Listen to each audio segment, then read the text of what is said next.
Hello everyone, welcome to Yatharth IAS. So let's continue with our series, and today we are on lecture number 5 where we'll be talking about how does the state government work. So in this particular lecture we'll talk about how does the state government form, how does it perform its functions, and we'll also be talking about one very specific function of the state government, that is health. So let's get started. तो इस lecture में हम लोग बात करने वाले हैं कि कैसे भारत में MLAs इलेक्ट किए जाते हैं, कैसे वो काम करते हैं, how do they go about in the legislative assembly debates and how do we ensure that they are accountable. Now I hope you understand कि इंडियन सिस्टम में we have legislative assemblies at the state level. So just how we have the Lok Sabha and the Rajya Sabha working at the center, we have the legislative assemblies working in the state. And we need to understand that these legislative assemblies are actually the law-making bodies of the state. And इसी में से हमारा निकल कर आता है executive यानी chief minister और उनकी काउंसिल. तो चलिए इस पूरे एस्पेक्ट को एक एक करके समझते हैं. Now let us understand कि कैसे हमारी लेजिस्लेटिव असेंबली फॉर्म होती है. So first thing first, I hope all of you know that Indian states, each state has one legislative assembly. By the way, there are 2 union territories also जहाँ पर legislative assemblies हैं. One is Puducherry, one is Delhi and one more coming up. तो चलिए पहले aspect से शुरू करते हैं. सबसे पहले हम समझेंगे who is an MLA. एक MLA होता कौन है? तो देखिए, इंडिया को एडमिनिस्ट्रेटिव कन्वीनियंस के लिए बहुत सारे स्टेट्स में डिवाइड किया गया है और हर स्टेट के पास अपनी एक लेजिस्लेटिव असेंबली है. Every state in India has a legislative assembly. Now please understand there are 2 union territories also जिनके पास अपनी legislative assembly है, जैसे कि Delhi and the other one is Puducherry. Very recently after the formation of union territories of Jammu and Kashmir and Ladakh, ये decide किया गया कि Jammu and Kashmir के पास भी एज अ यूटी अपनी एक लेजिस्लेटिव असेंबली होगी, लेकिन Ladakh will not have a legislative assembly. So please get this straight that every state in India has a legislative assembly. Please note, Jammu and Kashmir would be coming up with its own legislative assembly. 2 union territories और हैं जिनके पास already legislative assemblies हैं. One is Delhi and one is Puducherry. तो देखिए भारत के अलग अलग states में every state has a legislative assembly. Now further her state को अलग अलग कॉन्स्टिट्यूएंसीज में डिवाइड किया जाता है. So let's say this is the entire state A. This has been divided in different constituencies. So a state might have let's say 33, 40, 45 depending upon the size of the state, depending upon the population of the state. Because ध्यान रखिएगा भारत में constituencies on the basis of population divide की जाती है. तो हर state में बहुत सारी कॉन्स्टिट्यूएंसीज होंगी और हर कॉन्स्टिट्यूएंसी से हम सेलेक्ट करेंगे एक MLA. तो इसको ऐसे समझ लीजिए, let's say this is state A and it has 100 constituencies. Every constituency will choose one person and this one person will go and sit in the legislative assembly of the state. ये इंसान जो है legislative assembly of the state में जाकर बैठेंगे और इन्हीं को हम कहेंगे member of legislative assembly. So to make it clear, every state will be divided into different constituencies. Her state में बहुत सारी कॉन्स्टिट्यूएंसीज बनाई जाएंगी एंड इन्हीं कॉन्स्टिट्यूएंसीज में you will see people will elect 1 representative each and they will go and sit in the legislative assembly and will be called the members of legislative assembly. तो इस तरह से legislative assembly का formation होता है. यहाँ तक हमने ये समझा that how do you form the legislative assembly, but the big question is how is the government formed. अभी तक तो हमने सिर्फ लेजिस्लेटिव असेंबली के फॉर्मेशन को समझा है. Now we need to talk about how do the government in these legislative assemblies are formed. So let's move ahead. Now please understand this. आपने एक लेजिस्लेटिव असेंबली फॉर्म करी जिसमें बहुत सारे MLAs आए. For the sake of our example, let's understand that the legislative assembly had 100 members. That is the total number of members sitting in the legislative assemblies were 100. Now obviously some of them would be from party A, some of them would be for party B, some of them might be from party C, because they will come from different constituencies and they will belong to different political parties. Now the big question is, then how do we decide who will form the government? Or in other words, who would be the chief minister of the state? Big question कि उस state का जो है chief minister कौन होगा? So let us understand this. Now what happens is, once you form the legislative assembly, एक बार जब आपने legislative assembly का गठन कर लिया, तो आपको ये देखना पड़ेगा, you'll have to see that how many people are there from every political party, and you need to know who would be the ruling party. Now what do I mean by the ruling party? I mean who will form the government. Now there is a very simple rule to understand who will form the government, and you'll need to see who is getting an absolute majority. Big question. What is this absolute majority? There's a very simple way in which you calculate this absolute majority. आपको देखना पड़ेगा what is the total strength of the legislative assembly. Let's say the total strength of the legislative assembly is 100 in our example. So you would see whichever party gets more than 50% of the seats of the total will form the government and will be called the ruling party. So let's say whoever wins more than 50 seats in this case, it might be 51, 60, 63, it should be more than 50, and that party will be called the ruling party, or in other words, this ruling party will form the government. So it's very simple. आपको देखना क्या है, वो political parties जिसको majority मिल गई है, जिसको 50% of the total, यहाँ पर majority क्या है, 50% of the total. I'll just rub it for you.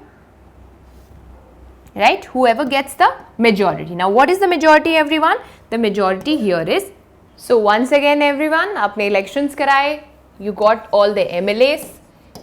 Now you need to see who will form the government, and the very simple way to see it is, you just need to understand who has the majority.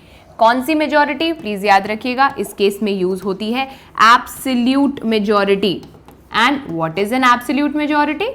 You just need to see which party has got more than 50% of the total strength. Now, what is the total strength here in this case? The total strength is 100. So, all you need to see is which party is getting more than 50 seats, and that party would be called the ruling party. Now, please understand, sometimes it might happen that no party gets more than 50% of the seats. No party is getting more than 50% of the seats. Now this is the case where you see the formation of coalition. यही वो time है जब क्या आपका बनता है coalition government. What is a coalition government? There would be a main party, right? And there would be various other parties that will join this, and that will lead to the formation of the coalition. So if one party is getting the required numbers, okay. If not, you will see the formation of the coalition. Now this would be a ruling party. Now beside this, all other people would be a part of opposition. Now opposition also has a great role to play in the Indian political scenario, and we know it how presence of an opposition can actually check the working of the government. So that is about the ruling party and the opposition party. But how do we get our chief minister? हमें हमारे chief minister कैसे मिलते हैं, ये समझना भी ज़रूरी है. So the first step is you formed the members, you elected the members. These members actually formed legislative assembly. In this legislative assembly, you counted the numbers and you decided who is going to be the ruling party. So now you have an assembly and you also have a ruling party. All you need is a chief minister who will further decide his council of ministers. Now this process is very simple. All you need to understand here is, जो भी आपकी ruling party है, वो ruling party जिसको दूसरे शब्दों में कभी कभी मेजॉरिटी पार्टी भी कहा जाता है, because remember this is the party that is having majority in the legislative assembly. This majority party will elect somebody or will nominate somebody to be their chief minister. So whoever this party says that this person is our leader, XYZ person is our leader, that person will be appointed as the CM of the state by the governor. Now the appointment has to be done by the governor, but the name comes from the majority party or the ruling party. And this chief minister will further decide who will go and sit in his council. इनके council of ministers में कौन कौन लोग होंगे, इसका फैसला chief minister लेंगे by portfolio allocation. So the chief minister will then further allocate who is going to sit in the council. So who is going to be the finance minister would be decided by the CM. Now please understand that this CM is responsible for running the administration of the state. Now there is a very crucial thing that we need to understand here, and be sure that you know this. So the legislature is responsible for law making. In this case, the legislative assembly will be responsible for law making. Get this straight. But the CM and his council, which is also called the government in this case, would be responsible for running the administration of the state.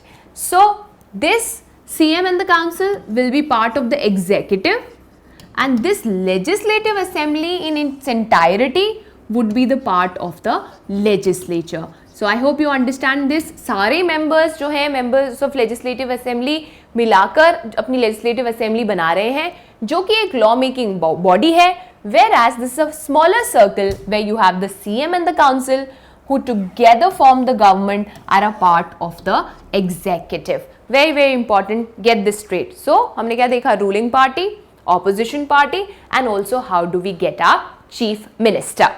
Now look at this example, you would understand.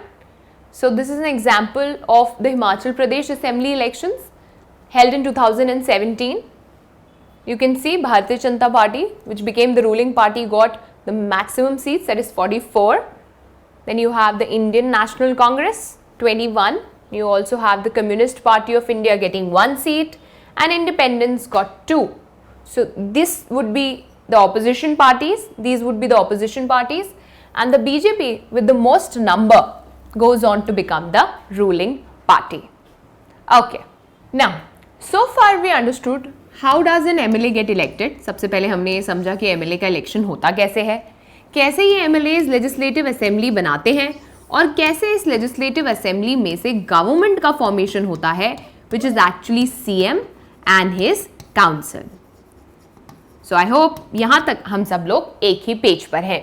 Now इस legislative assembly में होता क्या है, तो जैसा कि मैंने आपसे कहा, ये एक लॉ मेकिंग बॉडी है, यहाँ पर लॉज बनाए जाते हैं. So who comes and sits in the legislative assembly? All the MLAs. They might be from the ruling party or they might be from the opposition parties.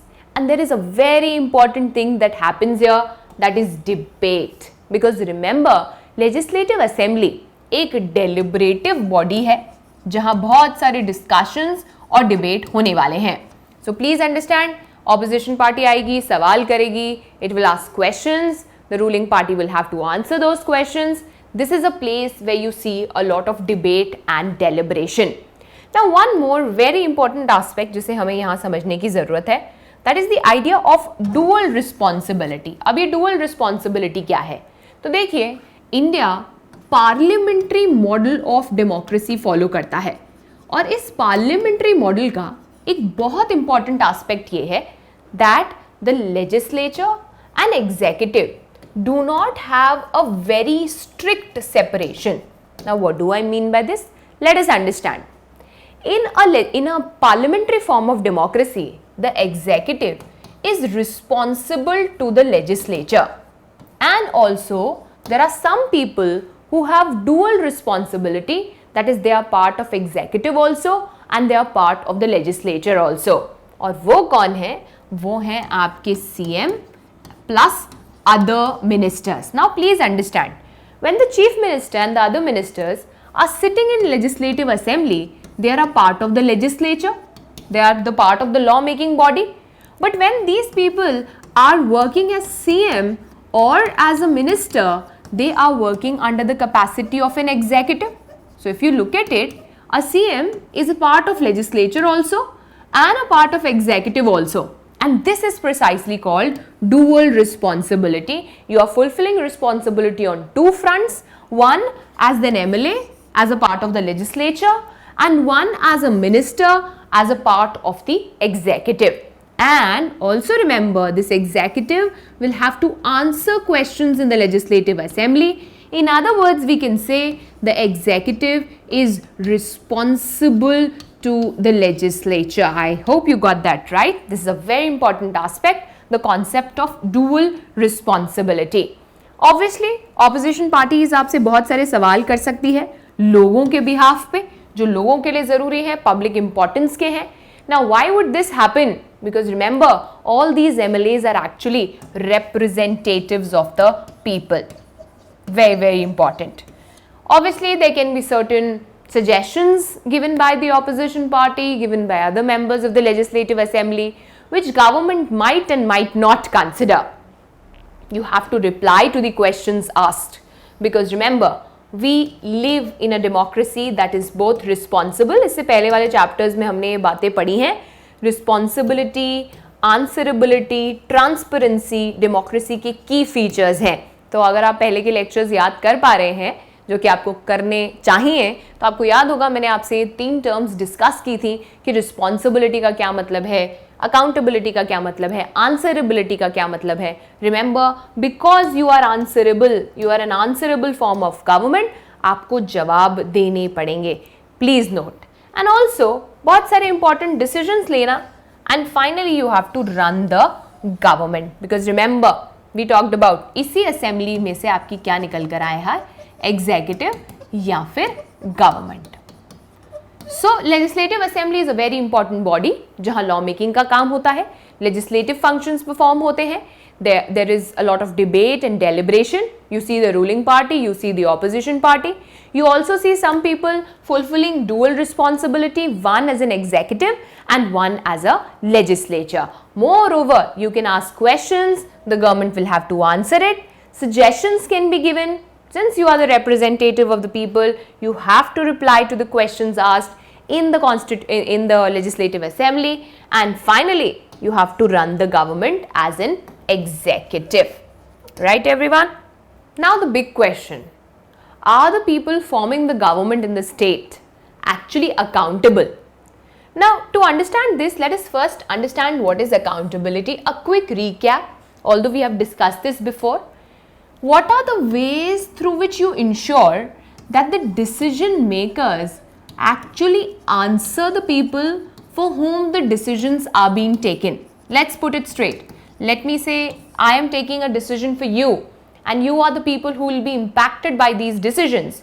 So do you have any way in which you can ask questions about how am I going to take the decisions? Where are the funds going to come from? How would the decision benefit you? The only way you know whether a government is accountable or not is by knowing whether the government is answerable to the people or not. Whether it is accountable lies in the idea of answerability. Now, how do you go about performing functions in case of state or in case of state government? Now, what does the government do? It creates a lot of departments like the Public Works Department, Agriculture Department, Health Department, Education Department. What are these departments going to do? They'll go and work in their respective areas. So, one way through which government works is by creation of departments. But how do you go about ensuring accountability? इसके पहले वाली slide में हमने देखा था कि कैसे opposition parties ensure करती हैं अकाउंटेबिलिटी बाय आस्किंग क्वेश्चंस. कहाँ पर क्वेश्चंस पूछे जाते हैं? In the legislative assembly. Now also there can be press conferences. You see letter to the editor written by people, the opinions of the people being shared.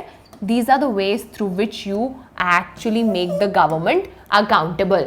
Also, through public opinion, as I discussed, there can be press conferences organized, the media can ask questions to the government and the government will have to answer it. So, all these together, the opposition parties, the people and the media make the state government accountable to the people of the country. Because remember, who are the ones who are going to be impacted? For whom the decision has been taken. So, it is very important to ensure the accountability of the ones taking the decision.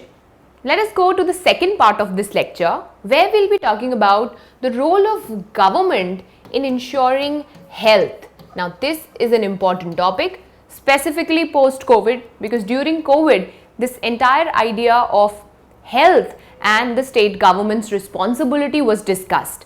Now, first thing first, we have a schedule in the Indian Constitution which is called the 7th schedule. Now, what does this schedule do?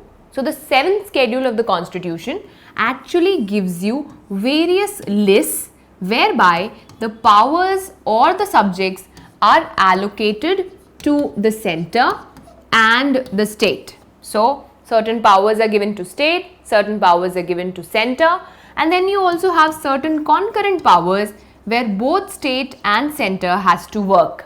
Now, please understand that this state list whereby those components are written or those subjects are written which were actually important for the state to work. And please know that health is right now a state subject. Although there are a lot of debates going on as to whether it should be shifted to the concurrent list, because health can become very important for a nation and you might need a uniform policy for the same. So, but right now health is a state subject. Okay, so let us go and understand the various nuances of health first. The big question, what is health? अब एक बहुत ही common भाषा में कह दिया जाता है, absence of disease is health. So, if I am not having any disease right now, if I am not suffering from a headache or I am not suffering from fever, that is I don't have any disease right now, then I am healthy. But is that the definition of health that the WHO tells you? No. So, we'll go by the WHO definition. We'll go and understand what does WHO says about health. So, WHO says health is when you have three well-beings with you. You should be well on three fronts. That is your physical well-being, then your mental well-being, and also your social well-being. So, unless and until you are healthy physically, mentally, socially, you cannot call yourself as a healthy person. So, mere absence of disease does not make you healthy. You should be physically well, you should be mentally well, and you should also be socially well. Now, what are the determinants?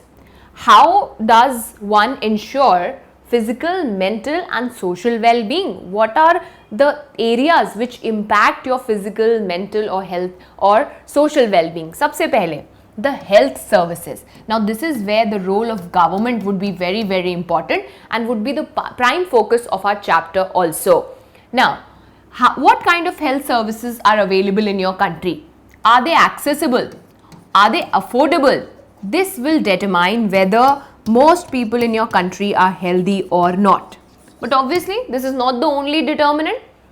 It also depends on individual choices, whether one chooses to quit smoking or not, whether one decides to live a sedentary lifestyle or wants to be active, would also determine the health of the citizens of a nation.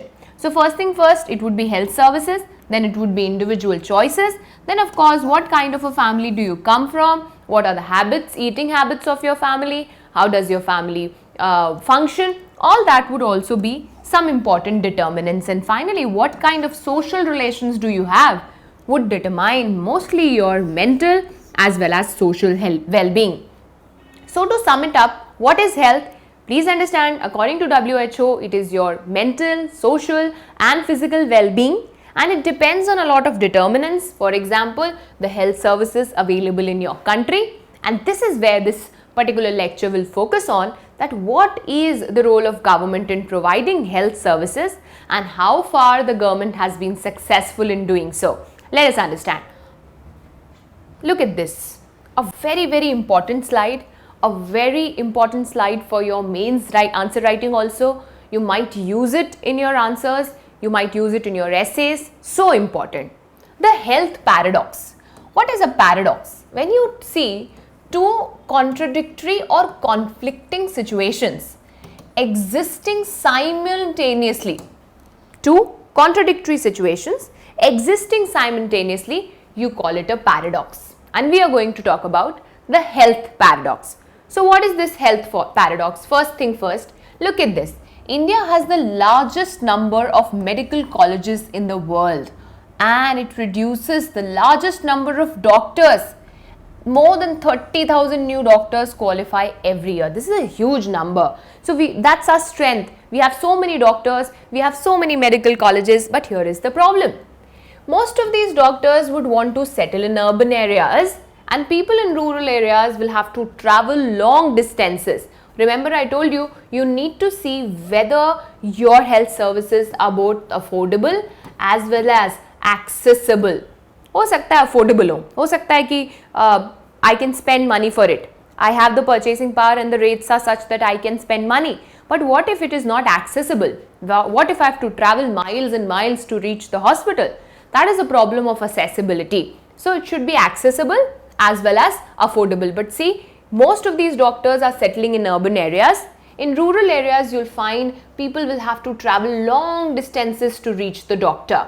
Also, the number of doctors available with respect to the population is very, very less, for the same reason that most of the doctors would like to settle in urban parts of the country due to better availability and standard of life.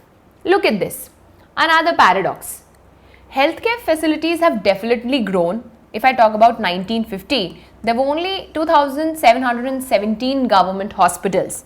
But look at this data. 1991, we reached to close to 11,000, more than 11,000, and today it is 25,000 plus, right? Now, this is the big question. इतने सारे health hospitals हमारे पास available हैं, but about 5 lakh people die from tuberculosis every year. And the problem is this number has remained unchanged. So can you see the number of government hospitals have increased, but the number of people dying due to tuberculosis has not decreased. Though this should have been the parallel, this should have been the corollary, but we are talking about the paradox, the health paradox in our country. Then almost 2 million cases of malaria are reported every year, and this number isn't decreasing. So we don't see downward trend in tuberculosis and malaria, which is something that we need to talk about, especially when the health services are growing. Take this again. India gets a large number of medical tourists. So we are becoming the medical tourist capital of the world.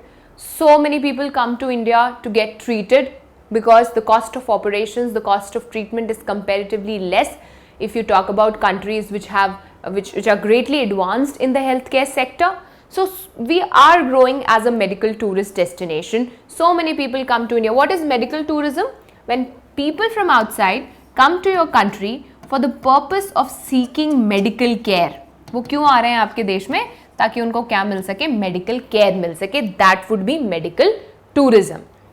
So many people come to India for medical tourism. They get the best of treatments, they enter the best of hospitals, and compared to the world, the treatment cost is very less.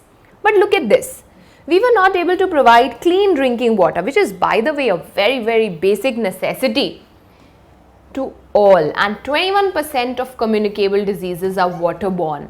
So since we were not able to provide water which is clean and safe for drinking, so many people die due to diarrhea, due to worms infection, and due to hepatitis. So big question mark. On one side हमारे यहाँ पर medical tourist आ रहे हैं, और on दूसरी side हमारे जो लोग हैं वो पानी की availability, clean drinking availability, water की availability के अभाव में they are losing their lives. Look at this. India is the third largest producer of medicine, the pharmaceutical capital of the world. We actually produce so many medicines every year, and this number is only increasing. We export a lot of medicines every year. But here is the problem. Half of the children in India do not get adequate food to eat. So on one side, we are exporting medicines to the world. On one side, we don't have enough food to feed our own children, who then turn out undernourished, malnourished, stunted. This is what we call as the health paradox, a very important point highlighted by your NCERT. You should definitely focus on this, and you should definitely use it in writing your answers. So this is the health paradox that the country faces. Now, here is one more thing that we need to understand. So in India, the healthcare facilities are provided at two levels. One is at the public level and one is at the private level. What is the difference? When I talk about public facilities, I mean the government facilities, those which are owned and managed by the government of India will be called public facilities. So we have a lot many health centers, hospitals, rural areas maybe, urban areas maybe, they have nurses, you have local healthcare workers, there are also PHCs, that is primary health centers in rural areas, and then you have the district hospitals. So nurses and healthcare workers, then you have primary health centers in rural areas, and then district has district hospitals. So this is where the public facility comes. But do we also have private facilities? Yes, they go along. Private facilities वो hospitals जिनको government own भी नहीं करती, control भी नहीं करती. So you have medical practitioners around you. You must have seen a lot of private clinics. There are a lot of big private hospitals. You must have heard of this term, multi-speciality hospitals. Hospitals with more than one speciality, catering to more than one speciality, cardio, neuro, etc., etc. And then you also have certain private laboratories. You have nursing home catering to the needs of maternity. So these would be the private facilities.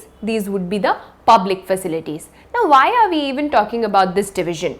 Because healthcare in India is not just managed by the public, but we also have private players playing in the health sector, and therefore we need to be very careful. देखिए, अभी हमने ये समझा कि हमारे पास दो level पे health facilities available हैं. One is at the public level and one is at the private level. But here is the big question which we need to focus on. Do we need public health services? Why can't we just have the private sector? Why do we really need to have government taking care of the health of the citizens? Why do we need them? The answer is here. Supreme Court has clarified that Article 21 and its scope involves right to health. Please focus here. What is Article 21? Article 21 of Fundamental Rights says right to life and personal liberty. Everyone in India has right to life and right to personal liberty. Now, when you say right to life, health is an important aspect of life. There cannot be a good life without health. You can't talk about life unless you talk about health. And therefore, the Supreme Court said that when you read Article 21, please understand that right to health is an intrinsic part of Article 21. So, in a way, if you look at it, it is definitely the responsibility of the state to provide people with healthcare facilities, because it falls under the fundamental rights of the citizens. Very, very important. Please take note of it. Use it in your answers. You might get a question in your prelims also. कि क्या हमारे पास right to health है under Article 21? Yes, it falls within the scope of Article 21, which is right to life and personal liberty. Now, where are these services funded from? How do we get these public services? Because of the taxes paid by the people. Again, now, what do we need? We need accessibility and affordability. Now, please understand that private players might be doing very good. They might be having best of doctors, but they would definitely not be affordable in most situations. Until unless, of course, it is a charitable organization, affordability is a big question. And in a country like India, where so many people live below the poverty line, so many people suffer from so many problems, you cannot just focus on private sector, you cannot just rely on private sector to provide something as important as health, because one thing would be missing. Please note, one, the affordability factor of private sector is questionable, and the second one is accessibility. No private organization or private hospital would like to be situated in a rural area. Very simple. But a government will have to make a PHC in a rural area because it is the duty of the government, it is a mandate of the government.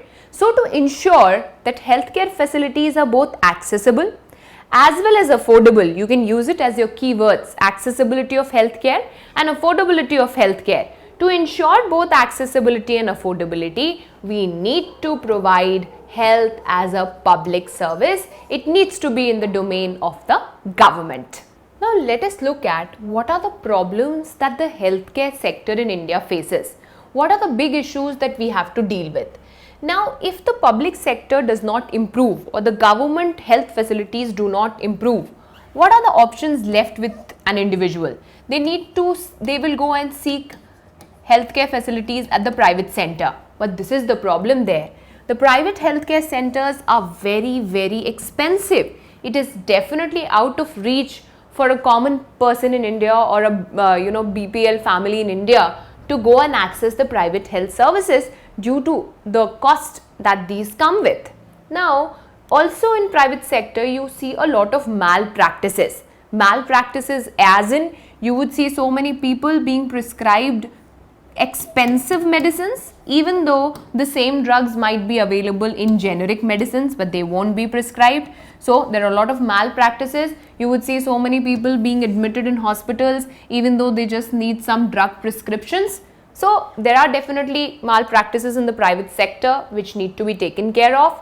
This is the big question. The affordability is a very, very big question. In India, most people who suffer from health issues have to go and take certain kind of loans, specifically if they are from the marginalized section of the society, to get health treatments, which is again a vicious cycle that we'll discuss. So affordability is a big question in India. Also, do not forget this point while you're writing your answers. We also face patriarchal concerns in the health sector. What do I mean by patriarchal concerns? There is gender inequality in health as well. What kind of gender inequality? It starts with food. So let's say you have limited amount of resources. There is a girl child in the family. There is a boy in the family. Most cases the boy would be fed more, better food, better health. If there is an option whether the girl child should be treated with the best of treatment or the boy child or the male child, preferences would be towards the male members or the boy child of the family and not the girl child. So patriarchy also plays in a very big part in terms of health, whereas you see more and more women in India suffer from anemia, where you see more and more women in India every day facing maternity issues, postpartum depressions, etc., etc. So patriarchal concerns in health is also something that we need to talk about. Finally, remember, I told you two keywords. वो याद रख लें, आपका पूरा काम यहाँ पर आसान हो जाएगा. Accessibility. Not only affordability is a big question, even accessibility. Inadequate health centers. Even today, there are so many rural areas where you don't find primary health centers, and if they are there, they are either not functional, you don't see doctors there. And इस case में अगर आप private players को पे सिर्फ rely करेंगे तो कभी भी आपको एक्सेसिबिलिटी नहीं मिलने वाली, because that won't be profitable for the private sector. To sum it up, what are the problems that health care sector in India faces, and is it also a problem of inequality? Definitely. Those who are rich, those who belong to the upper strata of the society can definitely afford the private sector, and they might just seek treatment in the private healthcare facilities. But the problem is, how many people would be able to afford this expensive private sector facility? There are also malpractices in these private hospitals. You also see affordability question. There are patriarchal concerns, and finally, the healthcare sector is inadequate to cater to the demand of the population. We also saw this during the COVID-19 pandemic. Of course, there was a lot of pressure on the health infrastructure of the country, but it also highlighted how much more do we need to do in case of healthcare in India. Now, let's take a minute and understand what are generic medicines, because NCERT talks about these generic medicines. But before that, quickly look at SDG number 3. You must know all the sustainable development goals. In lectures before, I have discussed with you what are these SDGs. Just take note of this, that goal number 3 of the SDG, that is sustainable development goal, also talks about good health and well-being. So you might just want to use it in your answer sometimes, that what is goal number 3? Goal number 3 talks about good health and well-being. You should be healthy and you should be well, goal number 3. Now let us take a minute and understand what are generic medicines, right? Because there can be questions around generic medicine given in your NCERT also.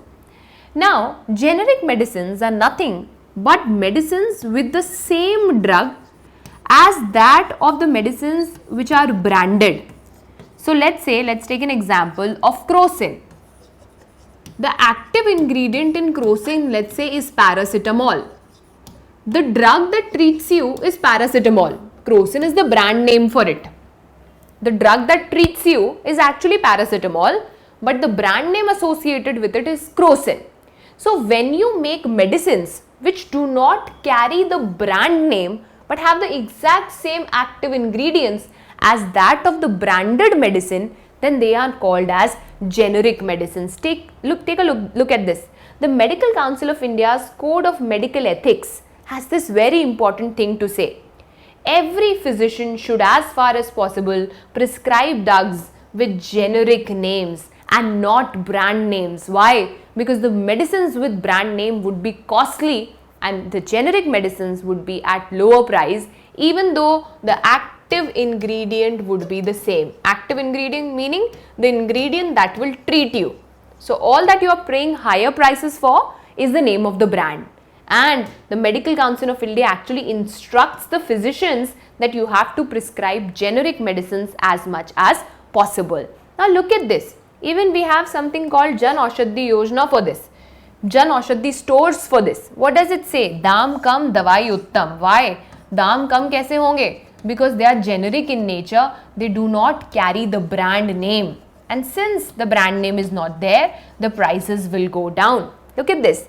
Jan Aushadhi Medical Store is a chain of medical store initiated by the central government to offer quality generic medicines. They would be having the same quality. They would be called generic because they are not, I repeat, carrying the brand name, and therefore the prices would be much lower. So, do you want branded medicines at higher price? The question, the scheme asks you, or some generic medicines at lesser price. Same generic meaning they will have the same active ingredient. So for your prelims purposes, you should know what is a generic medicine.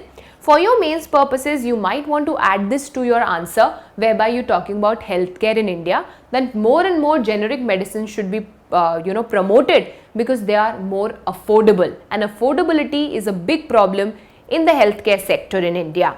So just remember about this. Also remember goal number 3, good health and well-being of the SDGs, that is Sustainable Development Goals. Now let us talk about the vicious cycle in which a poor in India is stuck, specifically in context of health. Now understand this. Health is dependent on basic nourishment. If a person is not receiving basic nourishment required to sustain life, then the person will fall in the trap of being ill. Now since you are ill, you would want to approach the health sector, but since you are poor, you don't have money to get the best of health services for yourself, which further causes you distress. You are ill, you're not able to work, you become more poor, and this cycle goes on and on and on. This is the distress cycle. So people not able to afford basic necessities, people not able to afford basic food, basic water facilities, not able to have good clean drinking water, not able to have good food, they would be undernourished. This undernourishment will cause a lot of diseases. Disease will cause a lot of distress. Look at this.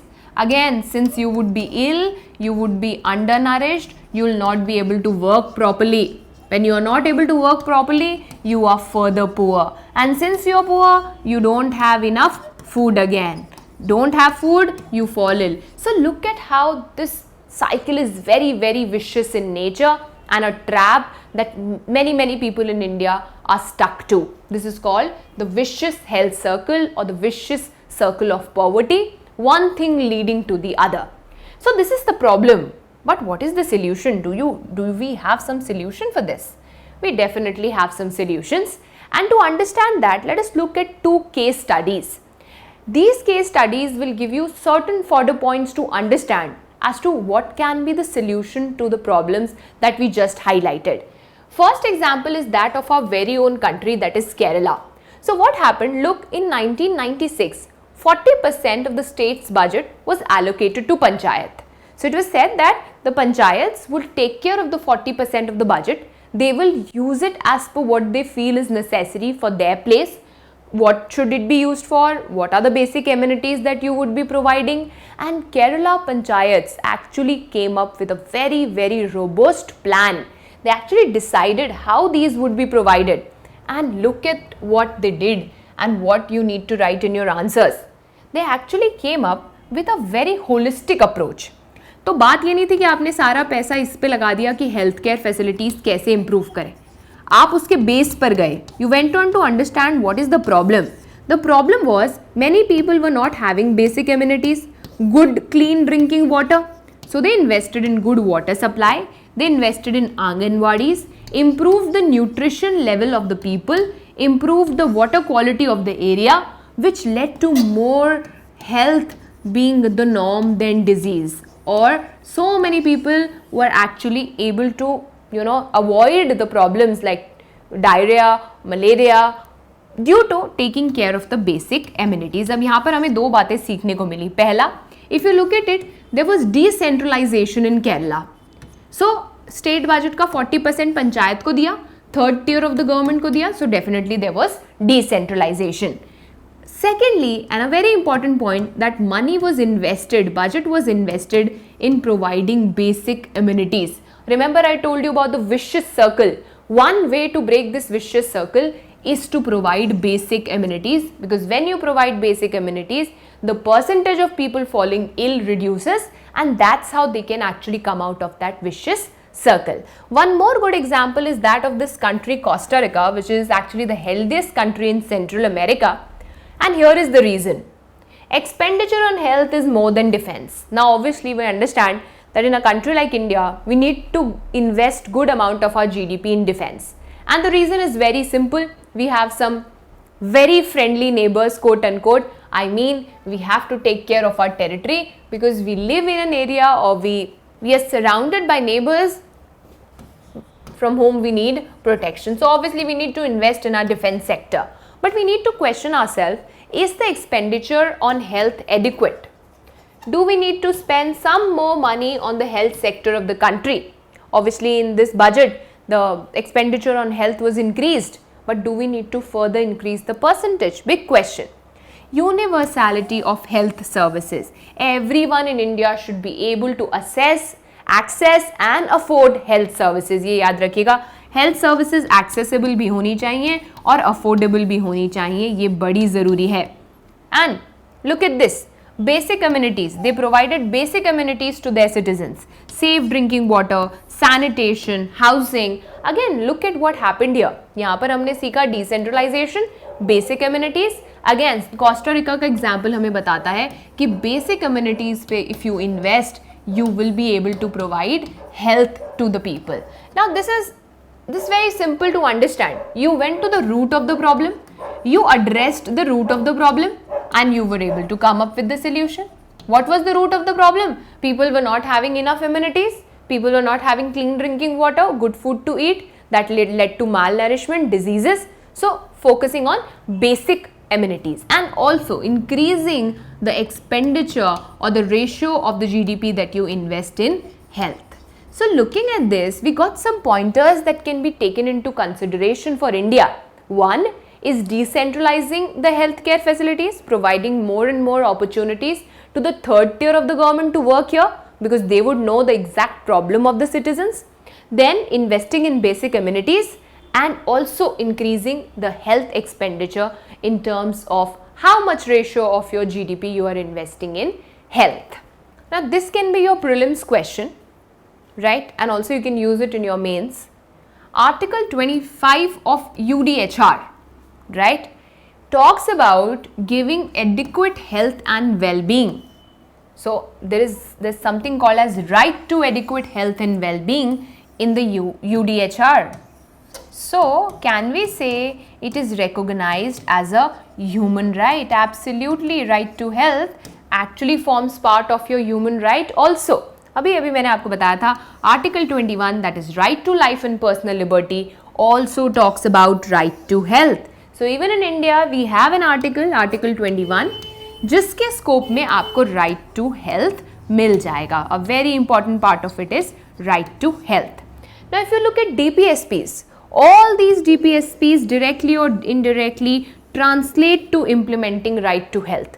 38, 39, 42, 43, 47, all of them actually directly or indirectly talk about providing health to the marginalized, to the people who are not able to afford healthcare facilities. So we do have a lot of provisions, in terms of global provisions also, and in terms of provisions in India as well. Don't forget Article 21, right to life and personal liberty, carries within its scope right to health also.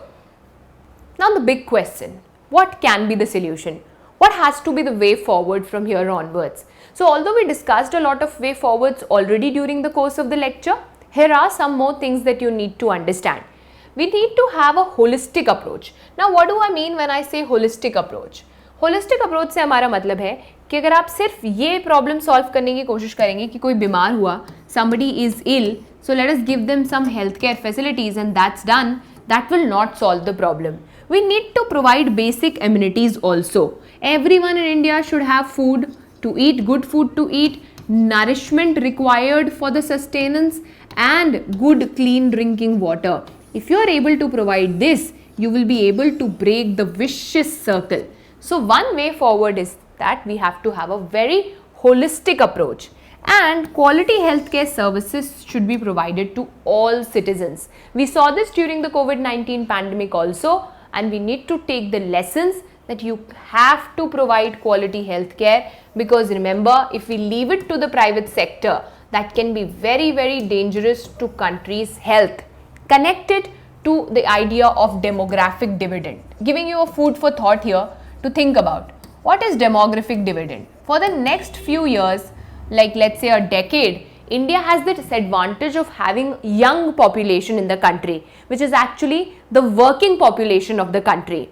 But understand this, if this working population is not healthy, we will never be able to use our assets for the development of the country. आपने कह दिया कि भैया आपके पास working age group में इतने इतने लोग हैं, पर आपको ये भी देखना पड़ेगा कि क्या वो लोग हेल्दी हैं, क्योंकि अगर वो लोग हेल्दी नहीं हैं, they will not be an asset, they would rather be a liability on the country. They'll not be able to add to the GDP of the country, they'll not be able to add productive things to the country. So again, health is related to demographic dividend